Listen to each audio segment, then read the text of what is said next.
جمهورية سومالان سفيرك دولة UK Soomaaliya Somaliland gudoomiyaasha xisbiyada mucaaradka xubnaha golaha wasiirada DBL iyo mudanta iyo marti sharafta kala dhamaantiin assalaamu calaykum waraxmatullaahi tacaala wabarakaatuh marka koobaad dhamaantiin anagoo ku hadlaaya magaca NOC-ga amba National Oversight Committee-ga ودكتور سعد شيرمان oo yahay oo ka shaqeeya mashruucan guud ee corridor-ka wali soo dhaweynayna soo dhawaada marka xiga aad iyo aad baan idinku mahad celinaynaa inaad nagala soo qayb gashaan xafladan ay maanta joogno ujeedada kaliya aynu isugu nimid ujeedadaas waxa weeyaan inaynu dhagax dhigno mashruuca anagoo aan u bixinay Hargeysa bypass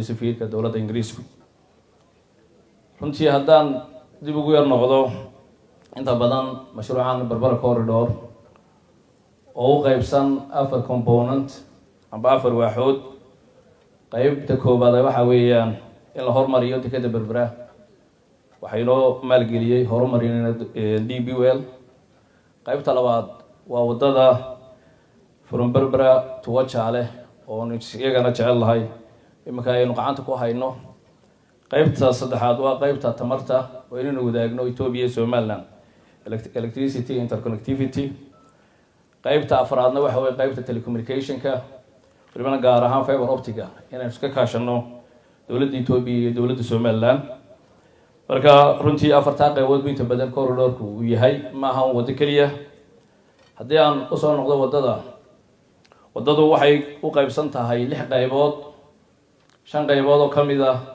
waxay naga maalgelinaya dowladda Imaaraadka Carabta oo jecelayn halkan uga mahad celiyo waxa weeyaan 0 kilometer ilaa 78 oo qayb ah section ah qaybta labaad oo ah 78 ilaa iyo Hargeysa qaybta saddexaad oo ah bridge-yada oo ah 6 bridge oo 4 kamid imka gacanta lagu hayo iyo 24 Calfar Burgos waxaa kamid ah qaybtan imka joogno oo ah British Hargeysa bypass sidoo sheegay gudoomiyaha tiimka BID waa 22 kilometer iyo badh waxaa kaloo jiri doona qayb labaad oo aanu ka wada soconno qolada dowladda Ingiriiska inay nagala shaqeyso oo ah Wajaale lafteedu waxay ka mid tahay caqabadaha ka jira waddadan oo iyada lafteedu u baahan in loo sameeyo bypass.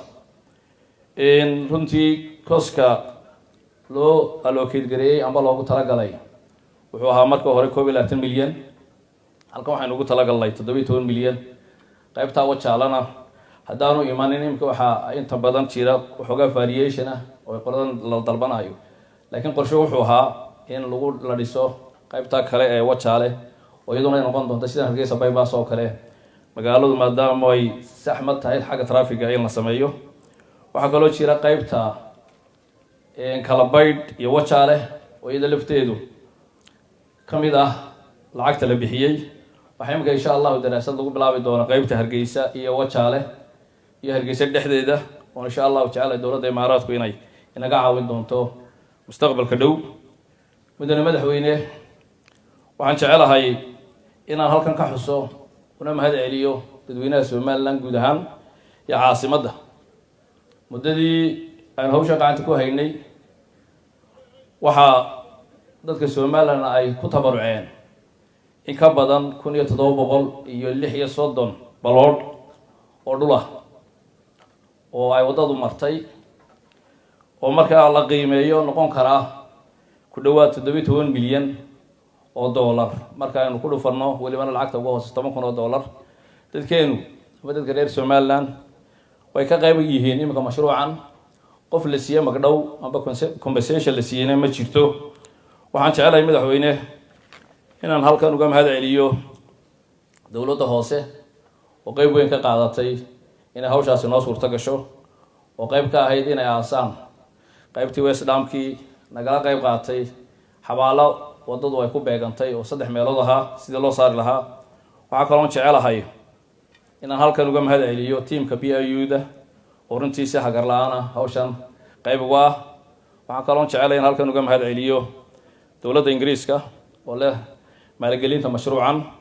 sidoo kale waxaan jecelahay in halkan uga mahad celiyo dowladda Imaaraadka Carabta oo iyada lafteedu 5 qaybood oo kale ee la dhisi doono qaybna socda imkaas 4 qaybood baa inoo socda. qaybtii section 1 iyo section 2 iyo ayaa socda, iyo bridge-yadii section 4 oo ah qaybtan Hargeysa bypass-na iyaduna imika waxaanu wareejinay November 19 sanadkii hore. qorshe wuxuu ahaa inaynu bisha koobaad dhagax dhigno, laakiin COVID-19 ka awoodii ayaanu dib ugu dhacnay. السلام عليكم ورحمة الله وبركاته. waxaan aad iyo aad ugu mahadnaqayaa safiirka UK Kate oo maanta nagala soo qayb gashay xafladda dhagax dhiga Hargeysa bypass. aad iyo aad baan ugu mahadnaqayaa. waxaan soo dhaweynayaa safaaradaha kale ugu horeeyaan safiirka Imaaraadka Carabta, Taiwan, intaan arkayo iyagana aad iyo aad baan soo dhaweynayaa. dhammaan kasoo qaybgalayaashada waa soo dhaweynaya. waddada waxtarkeeda iyo sida loo dhisay iyo waxa ku baxay iyo hawsheeda intii ku saabsanayd waa laynoo sheegay, waxba kaga noqon maayo. waxaa qulaan ku darayaa waxa weeye qaran ahaan waddooyinka oo aada iyo aada inooga dayacan ama ayna waddooyin hagaagsan ma lahayn. waxaynu u baahan nahay inaynu maskaxyo marog soo geyno sidaynu waddooyin u dhisi lahayn. inta laynaga caawiyana waa alxamdulillah, laakiin inagu waynu dhisi karaan qabaa waddooyin badan. waxaan jecelahay inaan fursad ka faa'iidaysto oon u soo jeediyo qolada ganacsatada ah maalqabeenka dalku inay samayn karayaan waddada Burca Hargeysa oo ay tol ahaan lacagteedana ka helayaan waktigeeda. waayo imika dee waxaa la helay kabaniyaal fara badan oo shaqada yaqaana oo meesha adoontada kuu dhisaya u baahan u dhaqaale. markaa dhaqaalena waynu abuuri karaa waan qabaa. marka waddadan la furo dhowaan sanadka dambe berbera wajaale ay noqoto waddo xamuul oo baabuur waaweyn isjeedayso, ay waddada inaad aragtay oo ay dhuuban tahay, waxayna tahay socodka dalka ee bari iyo galbeed iyo isku geli maayaan waddada dekeda u shaqeeya. markaa waxaynu u baahan nahay inaynu deg deg u furo Burca Hargeysa. taana waxaan ku dhihi lahaa maalqabeenku lacagtaa waa la heli karaa, waana ka heli doonaa macaashkeedii iyadabe. inaynu ku dhiirano. waxaa kaloo noo soo jeedinayaa maanta Somaliland ahaan meel aada u fiican oo ilaahay mahadiyeenu maraynaa dhinac walba. abaartii ilaahay waa inaga jebiyey. koonfurkii inkastoo dad badan uu inaga dilay alla u naxariistay, haddana hoos midka u socdaa oo uu sii degayaa, isaga in ilaahay ay naga saaro.